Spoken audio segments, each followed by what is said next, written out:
For the corner post, we started with 2x10 ponderosa pine. We ripped it 3 inches wide and planed it to 1.5 inches thick. We then glued 2 pieces together to make a 3x3 blank. You could laminate 4 pieces of 4/4 stock or simply use solid stock. However, we find that laminated stock is stronger and will not split or warp as easily as solid stock does. It's also less expensive. Next, we measured and cut the post approximately 2 inches longer than the finished length.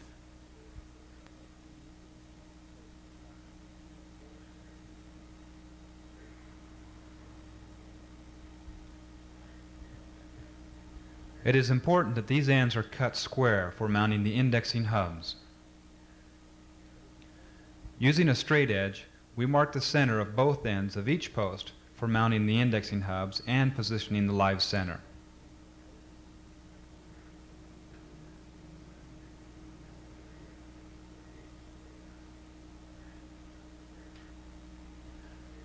After the centers are marked, we set the table saw on a 45-degree angle and cut off the 4 corners of each of the 4 posts. You could also use a joiner to remove these corners. This step isn't mandatory. However, it makes milling the stock directly to a round much faster and easier.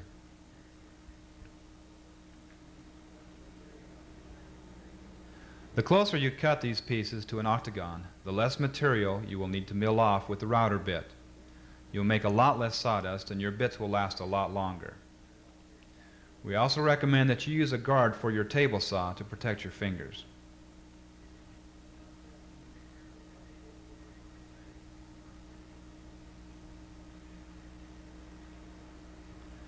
We set the gears for a 3/4 inch pitch using the .25 gear reduction set and the 60-tooth drive gear. We used Magnate's surface planing bit number 2704 to mill the stock round.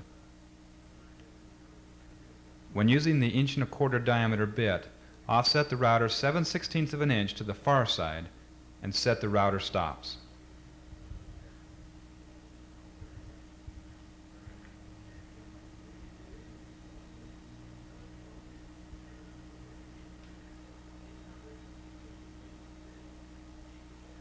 Then rotate the stock until a flat surface is facing up, and plunge the bit down until it rests on the surface of the wood.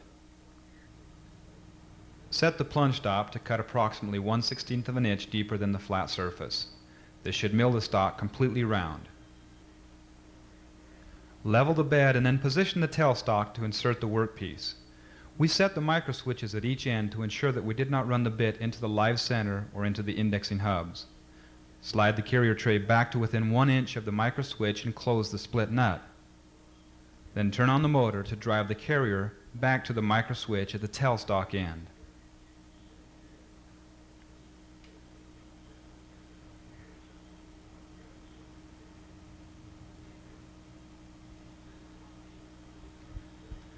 Turn on the router and plunge the bit down onto the workpiece. Then start the linear drive motor to mill from the tailstock to the headstock.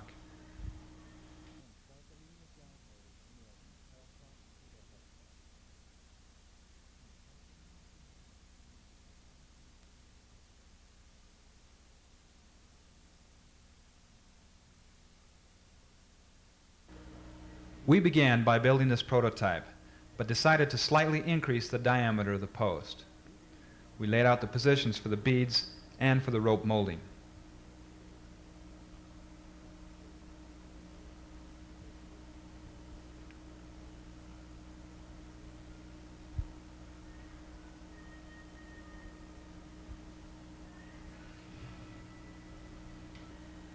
To mill the roped section, we used Magnate's 1.5 inch diameter rope molding bit. For a 2-start rope molding with a 1.5 inch diameter bit, you need to set the pitch to 3 inches using the standard gear reduction set and the 60-tooth drive gear. To mill the rope, you will need to center the bit over the stock and lock it in place with the router stops.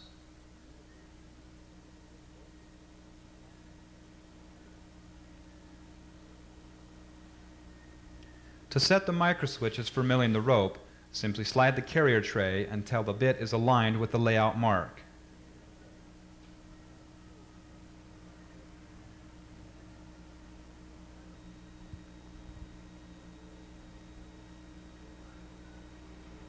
Then slide the micro switch up to the carrier tray until you hear it click.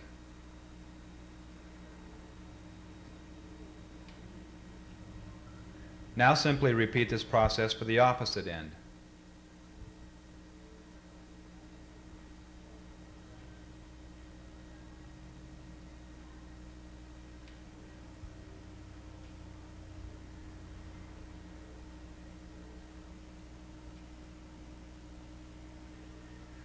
Turn on the router and then plunge the router bit into the wood.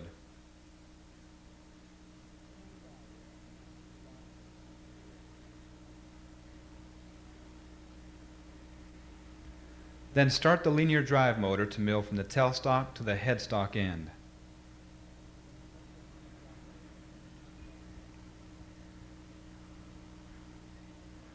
We set the plunge depth to remove approximately 1/64 of an inch of the surface. In most types of wood, this size rope can be milled in just one pass. When this pass is finished, you need to set up to mill the second start of the rope. Open the split nut and slide the carrier tray back to align the router bit with the first pass.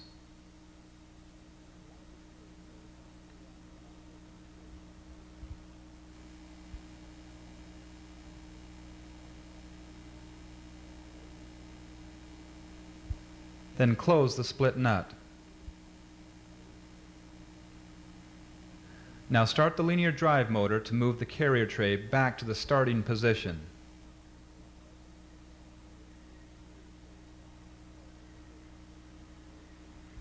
Then release the tailstock and rotate the workpiece 180 degrees for the second start.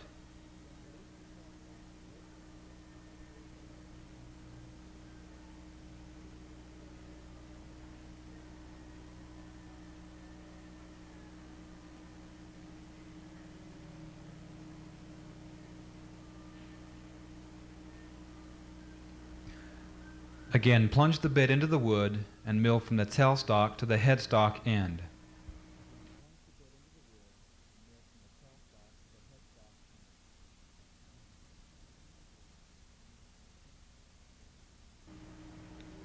This second pass will finish the rope.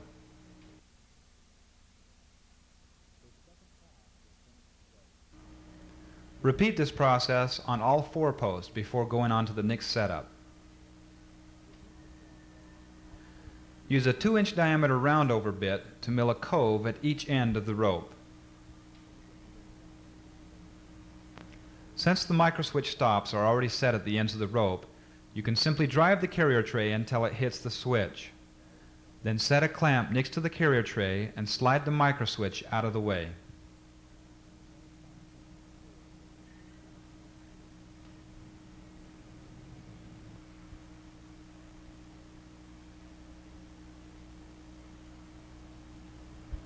Next, move the router stop off to the side. But before you move the router, plunge the core box bit down until it touches the wood, and then set the plunge stop for 3/8 of an inch.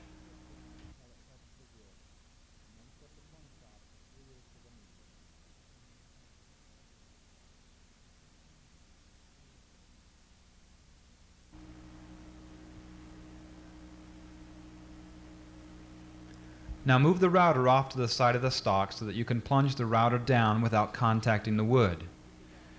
Be careful not to move it over too far or the bit may hit the carrier tray. Then plunge the router bit down and use the Y-axis positioning screw to drive the router back to the center as the stock rotates.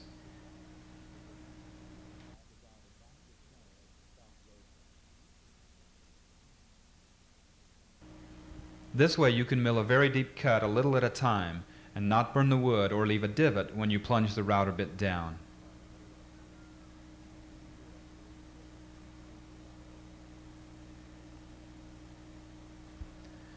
Now repeat this process for the opposite end of the rope.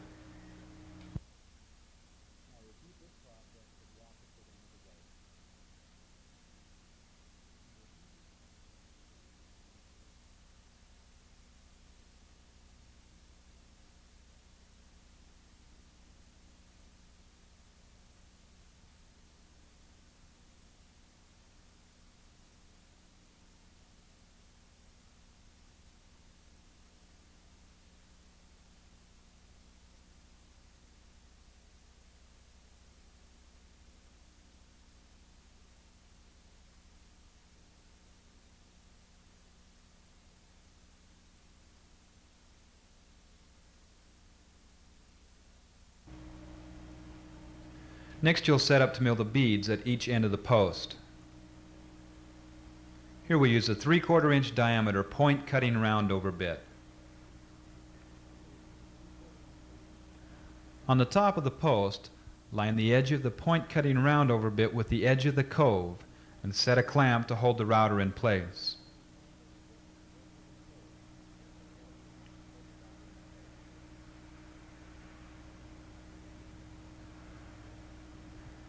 Again, you will turn on the router and plunge the bit down off to the side and bring it over center as the stock rotates.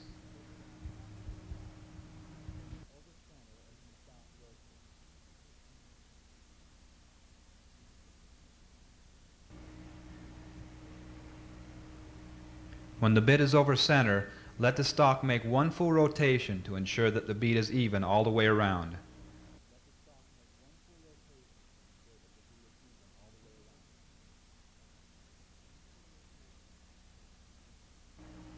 Set up on the opposite end the same way. At the bottom of the post, there are 2 cuts to be made with the same router bit.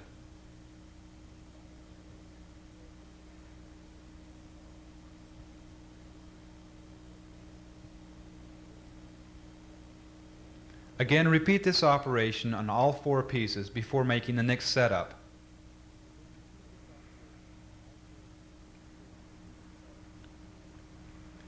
We used a 1/2 inch diameter 2-flute straight cutter to mill the grooves for the panels.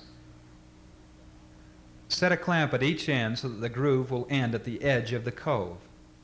Set the depth for the final cut, but don't try to mill it all in one pass. For most types of wood, you can remove approximately 1/2 of an inch per pass.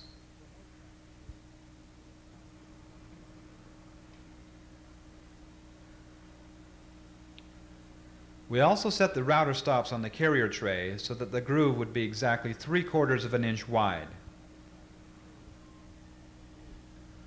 It's better to set the stops to mill the grooves a little undersize and then make adjustments to the stops as you test fit a piece of 3/4 inch plywood to get the perfect fit. Make the first pass down the center and then move the router out to cut each side in a circular pattern. It will take 2 or 3 passes to mill this groove.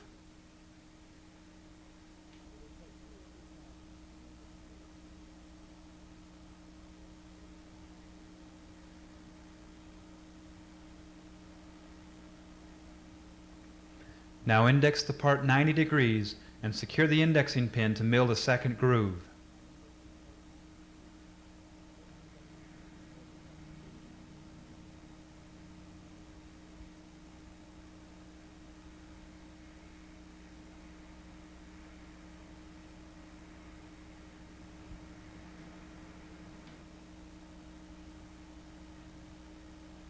Repeat this process on all 4 posts.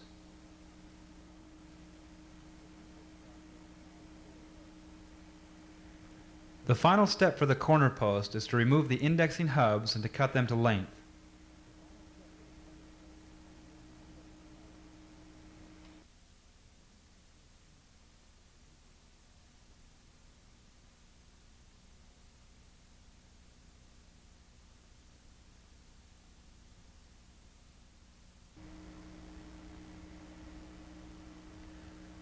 We used 3/4 inch pine plywood for the panels. We cut these panels 3 inches narrower than the slot in the corner post and then glued a 1.5 inch rail on the top and the bottom edges to give us a solid edge. We didn't cap the ends of the panels because they will be hidden when they are inserted into the grooves milled into the corner post. A biscuit joiner is the fastest and easiest way we know of to join two boards on the edges. You simply lay out where you want the biscuits and cut the slots. Just be sure that you cut them from the same side on both pieces that you are joining together. On these panels, they should be cut from the same side that will be facing out to ensure that the surface is flush. After you cut the slots, fill them with glue and insert the biscuits.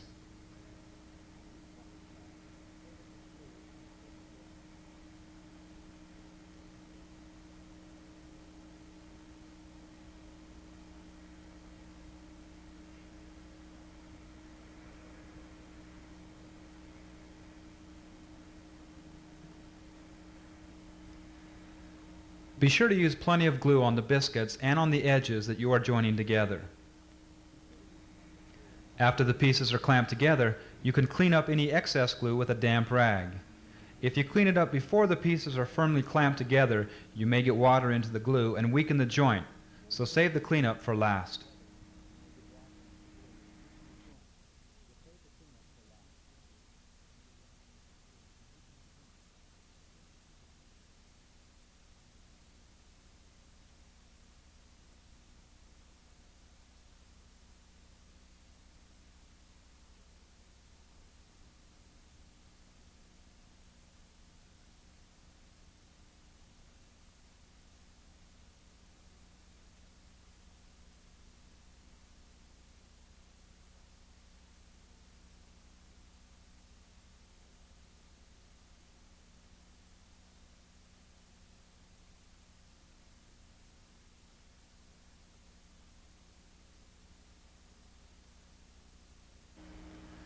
Now use a wooden or rubber mallet to set the rails against the panel. Notice that we purposely made the rails longer than the panels. We will cut these off when the glue is set.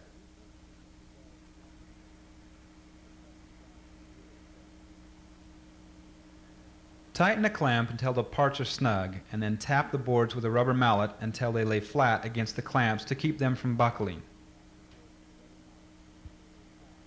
Then finish tightening the clamp.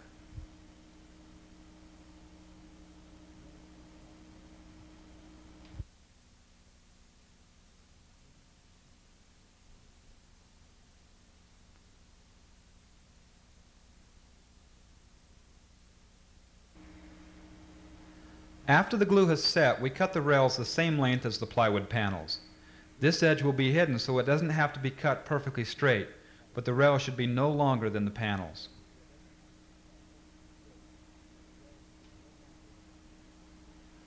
We used a 1/2 inch diameter roundover bit with a bearing guide to round the top and the bottom edges of the panels. Mill both sides of the top and the bottom rails, but do not round the ends of the panels.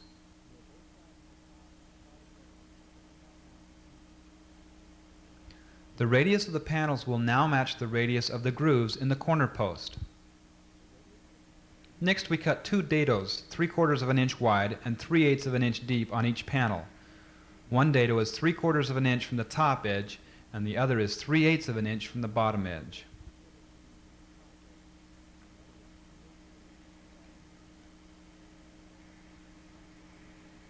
We then cut a 3/4 inch wide spline the length of the panels.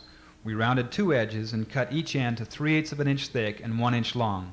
These will support the lid.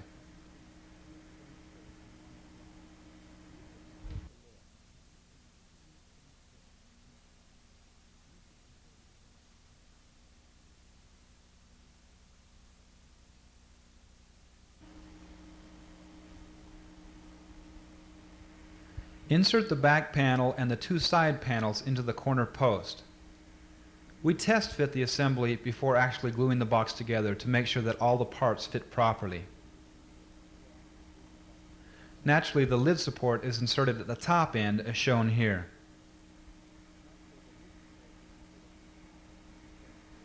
The spline should also be glued permanently into place before the final assembly.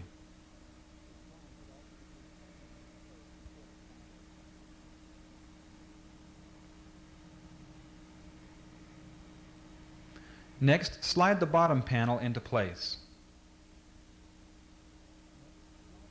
The corners are notched to fit around the corner post.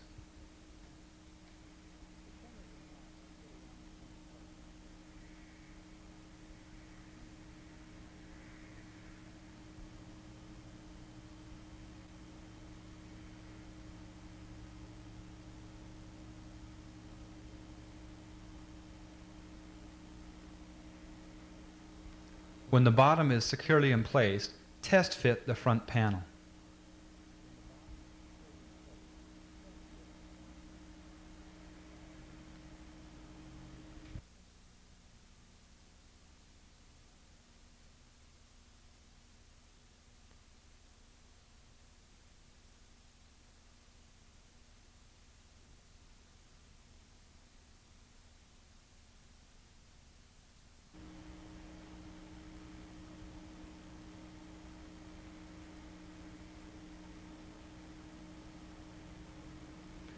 Everything should fit together snugly, but not too tight. You need a little room for the glue.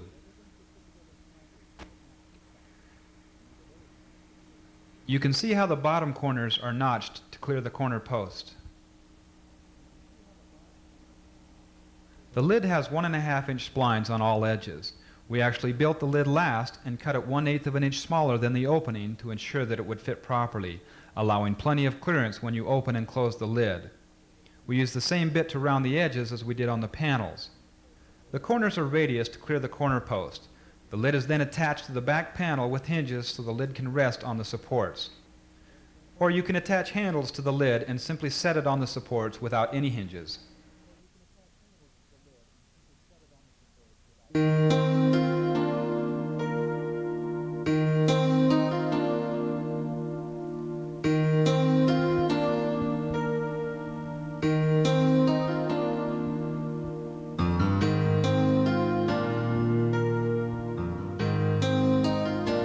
Project videos are also available for the end tables, lamps, and the twin beds shown in this bedroom set.